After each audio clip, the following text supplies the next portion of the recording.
je vous salue toutes les belles dames, les mamans, les futures mamans, toutes celles qui sont en voie d'être maman, voilà, et toutes celles qui désirent vraiment avoir des bébés et plus précisément des jumeaux.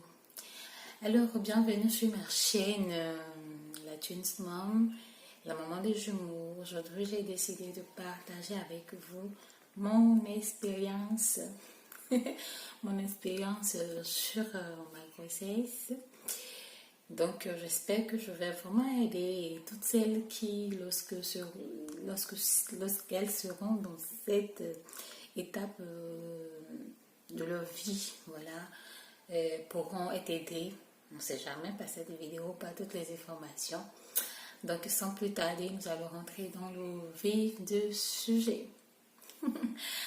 Alors, comment ça a commencé? Je suis au travail, en après-midi, j'ai décidé d'aller faire des courses. Et puis, là, mon retour des courses, je commençais à sentir des maux au niveau du ventre. C'était un début d'ulcère parce que il y avait des moments où je faisais des crises d'ulcère. Donc, j'avais déjà une idée des symptômes. Donc, dès que ça a commencé, je savais que c'était ça. Et ce qui calmait rapidement, soit de la banane que j'achetais, que je mangeais, et puis j'essayais de m'étendre un peu, voilà, ça pouvait passer. Mais ce jour-là, je vais essayer de rassembler toutes les astuces que j'avais l'habitude de faire, qui soulageaient mon mal, mais je vous assure que ce n'est pas passé. Mais une crise vraiment très, très, très horrible qui...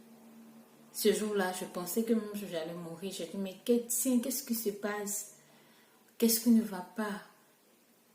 Quel est quelle est l'affection? Je sais pas. Je me suis posé une question. C'était très, très, très, très horrible. Arrivé à la maison, j'ai cru même que j'allais mourir. La douleur s'intensifiait. Je n'arrivais même pas à me lever. C'était vraiment, vraiment, vraiment terriblement. Et le lendemain, je suis allée à l'hôpital parce que j'ai très peur. Je ne vais pas vous mentir. J'ai très peur. Je suis allée à l'hôpital. Après avoir expliqué comment ça se manifestait, désolée, comment ça se manifestait, le médecin m'a fait faire une série d'analyses, une fibroscopie pour avoir une idée parce que lui, il se disait que c'était à cause des symptômes. Ça pourrait être une colopathie, un truc de ce genre.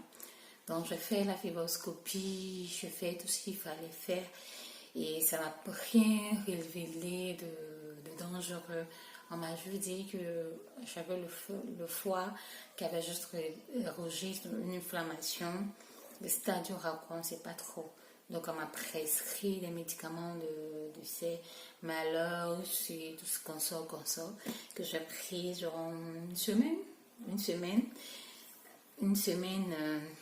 voilà, et la douleur s'est calmée, mais je sentais toujours des douleurs en interne, de maux, mais par des remontées d'acide. Donc, je dis, bon, tiens, et puis j'avais un retard. Comme je n'avais pas un cycle régulier, donc ça m'a pas vraiment... je n'ai pas vraiment eu cette idée d'aller faire un test de grossesse au moment où j'ai commencé à avoir les maux. Donc, je me dis que d'habitude, j'ai des retards. Je n'avais pas un cycle qui était régulier. Donc, après cela, je dis, bon, tiens, on ne sait jamais. Je vais essayer de faire aussi un test de grossesse pour voir est-ce que. J'achète mon test de grossesse que je fais. Je vois que c'est positif. Je dis, mais qu'est-ce qui se passe là? Non, je ne suis pas trop sûre. Je vais aller faire un deuxième. Je vais dans une autre pharmacie.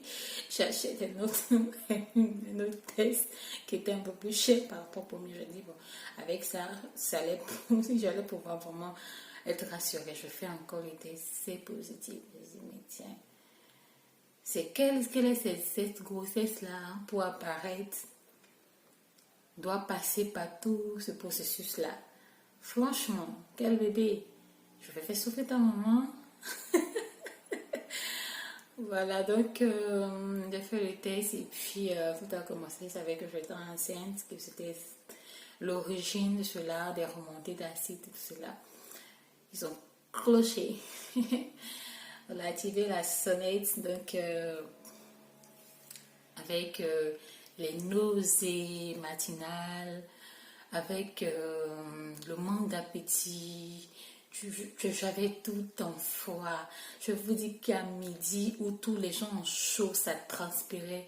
Moi, je portais des pulls. Mais le soir, on n'en pouvait, je ne pouvais pas en parler. Mais mes seuls ventilateurs, je ne pouvais pas m'approcher parce que j'avais super froid. J'étais tout le temps malade. C'était vraiment horrible. Tout ce que je pouvais manger, c'était la ticket. Et la nourriture locale de chez moi, c'est le seul aliment qui passait. Sinon, tout le reste, ça ne passait pas.